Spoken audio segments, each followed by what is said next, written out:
La pose de la première pierre de la Maison de l'Emploi Métropole Nord-Ouest constitue une étape décisive dans le projet de rénovation urbaine du Paco Vendrac. C'est le premier équipement public qui sort de terre dans le cadre de cette rénovation.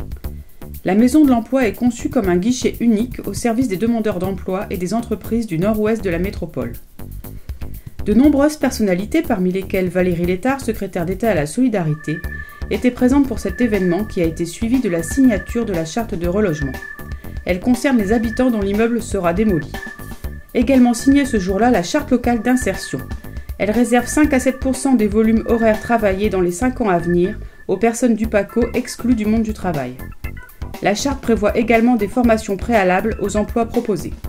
C'est un moment important, un moment de mobilisation de tous et un moment d'attente au niveau de l'espoir que fait naître à la fois cette future maison pour l'emploi et bien sûr la rénovation de ce quartier. La rénovation urbaine du Paco Vendrac représente au total 70 millions d'euros d'investissement qui seront pris en charge par des partenaires extérieurs à la ville à hauteur d'environ 88%. C'est un projet gigantesque que la ville de Lambersart n'a jamais connu, un projet d'une telle ampleur.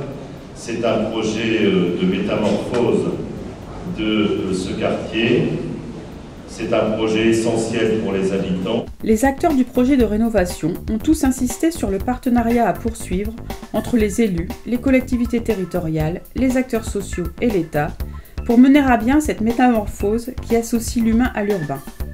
Au programme d'ici à 2012, la démolition de 212 logements sociaux et leur reconstruction pour moitié sur site, pour moitié sur 3 sites associés, la création de 174 logements libres, la résidentialisation d'immeubles, la construction d'équipements publics neufs tels que la Maison de l'Emploi bien sûr, mais aussi un complexe sportif, un pôle d'animation, la requalification d'autres bâtiments publics comme la crèche et les écoles.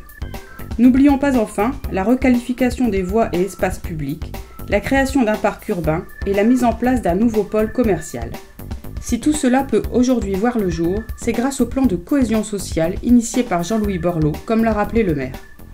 3 idées forces. La première, c'est qu'il faut agir sur les causes et pas sur les conséquences. La seconde, c'est que quand vous concentrez l'action sur 3 leviers importants en même temps et que vous arrivez à créer cette cohésion sociale, vous pouvez être efficace plutôt que de disperser.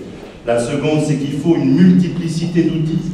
Les gens pensent que c'est simple. Ça ne sera jamais simple. On ne pourra jamais simplifier parce qu'il faut une multiplicité de petits outils pour s'adapter à la réalité et à la complexité des cas. Et la troisième, c'est qu'il faut une gestion partenariale.